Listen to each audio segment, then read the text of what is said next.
Урматтуу мусулман бир туугандар, Рамазан айы келип, бардыгыбыз ниет кылып, Рамазан айында орозо кармап, ибадат менен өткөрүүгө тырышып жаткан учурубуз.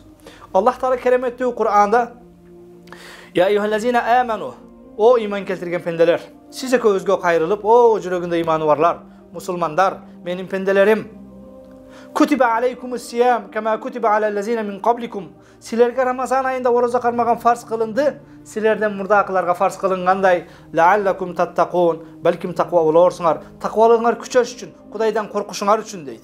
Демек, урматтуу мусулман бир тууган, адатта Рамазан айын келип кетүүсү башкасы бизге катардагы бир дежурный Рамазандай, дежурный орозодой болбош керек.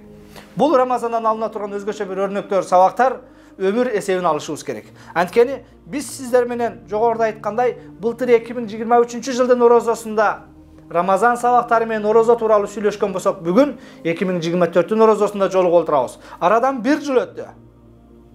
Урматтуу мекендештер, мен 1 жыл аралыгындагы орозону сүйлөп аткан болсом, же болбосом 2 орозону сүйлөп атам, 2023 менен 24 орозосун. Бирок мени көгүлтүр экран аркылуу, телевизордон, башкадан, интернеттен көрүп отурган канчалаган бир туугандарыбыз, аталарыбыз, апаларыбыз 60 жылдан бери орозо менен кезиккендер бар. 70 жылдан бери Рамазан менен кезиккендер бар. Рамазандын негизги максаты лааллакум таттакун, Кудайдан коркушуңар үчүн, таква болушуңар үчүн, Кудайга жакындашыңар үчүн дейт.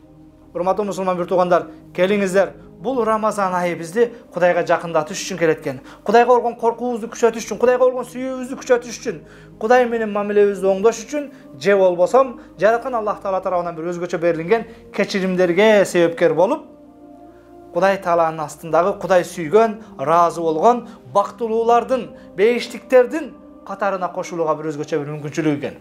Рамазан келгенге чейин билип кылган, билбей кылган, ашкере, жашыруун кылган кээ бир күнөөлөрүбүз менен бактысыздардын, тозокулардын, күнөөкөрлөрдүн, Кудай жек көргөндөрдүн катарында тизмесинде болгон болсок, Рамазан айында туткан орозо менен, ооз ачар учурунда мына жакында болуп турабыз, ифтарлык учурунда кылынган дуалар менен, таравих, тасмих, хатмул Кур'андар менен, мына ушундай берекелүү күндөр, түндөр, ар бир мүнөттөр баалуу. Кур'ан түшкөн айда Аллахтын рахматы менен балким кечирим сурай турган болсок, тозокулардын, бактысыздардын катарынан өчүрүлүп, бактылуулардын, бейиштиктердин катарына кошулууга бир өзгөчө бир мүмкүнчүлүк. Мына ушундай болгон бир эмне берекелүү айга келип отурабыз. Пайгамбарыбыз саллаллаху алейхи ва саллям бул Рамазан айы тууралуу аввалуху рахма ва авсатуху магфира ва ахируху иткун минан ниран. Алгачкы 10 күндүгү Аллахтын рахматы жааган ай, ортоңку 10 күндүгү Аллахтын кечирими жааган ай, ва ахируху иткун минан ниран. Акыркы 10 күндүк бул адам баласынын мойнун, дене мүчөсүн тозоктон куткарып, бейишке кирүүгө себепчи болгон ай дейт. Урматтуу мекендешим, Рамазан айы кош келдиң деп кубанып, сүйүнүп, орозоңуздар куттуу болсун деп бири-бирибизди куттуктап, сүйүнүп, башкача өзгөчө Рамазан айында кечиримдүүлүктүн, мээримдүүлүктүн айы деп бири-бирибизге капа болбой орозо кармап атканыбыз Кудайдын берген бир чоң неаматтарынан. Анткени бул айда Аллахтын рахматы жаайт экен, кечирими жаайт экен. Жараткан Аллах Таала канчалаган бактысыздарды бактылуулардын катарына, күнөөкөрлөрдү күнөөсүздөрдүн катарына, жек көргөн өзүнүн пенделерин сүйгөн пенделерин катарына кошот экен. Мекендешим, жараткандар мана ушундай улуу күндө орозо оозум менен ифтарлык аалында дуалар кабыл боло турган учурларда турабыз.